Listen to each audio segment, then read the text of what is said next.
iFixFast এক্সপার্টরা কিভাবে আইফোনের screen replacement করে জানুন এক নজরে। আইফোনের স্ক্রিন ভেঙে গিয়েছে, রিপ্লেস করা প্রয়োজন? তাহলে আজকের এই ভিডিও ব্লগটি আপনার জন্য।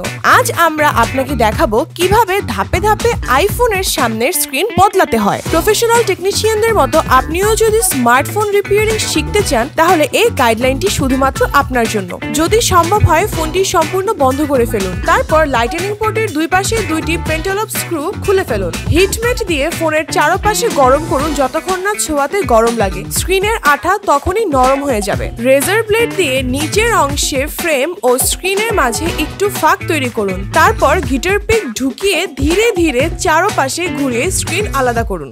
এছাড়াও স্ক্রিনের সাথে থাকা সেন্সর ও ছোট স্কিলগুলো খুলে আলাদা করুন। ব্লেড বা আঠা কাটা স্প্লিন্টার দিয়ে পুরোটা আঠা তুলে ফেলুন। এরপর আইসোপ্রোপাইল অ্যালকোহল দিয়ে চারপাশে ভালো করে পরিষ্কার করুন। নতুন অ্যাডহেসিভ সিল বের করে ফ্রেমে নতুন জায়গায় বসান। ধীরে ধীরে লাইন অনুসারে বসিয়ে দিন। এর উপরে প্রোটেক্টিভ লেয়ার খুলে ফেলুন। তারপর নতুন স্ক্রিনে সেই সেন্সর ও ছোট স্ক্রুড্রাইভার বসিয়ে দিন। নতুন স্ক্রিনটি ফোনে বসিয়ে ফ্লেক্স কেবলগুলো সংযোগ করুন। তারপর ফোন চালু করে টাচ ডিসপ্লে ও সেন্সর ঠিকঠাক মতো কাজ করছে কিনা তা যাচাই করুন। সবকিছু ঠিক থাকলে নিচের স্ক্রিন ভালোভাবে চেপে বসান এবং পেন্টালপ স্ক্রু দুটি আবার লাগিয়ে দিন। আইফোন স্ক্রিন রিপ্লেসমেন্ট একটু চ্যালেঞ্জিং হলেও আপনি যদি ধৈর্য ধরে ধাপে ধাপে এগিয়ে পড়েন তাহলে নিজেই এটি সফলভাবে করতে পারবেন। তারপরে যদি আপনি মনে করেন নিজে করা একটু ঝুঁকিপূর্ণ তাহলে iFixFast-এর অভিজ্ঞ টেকনিশিয়ানের সাহায্য নিতে পারেন।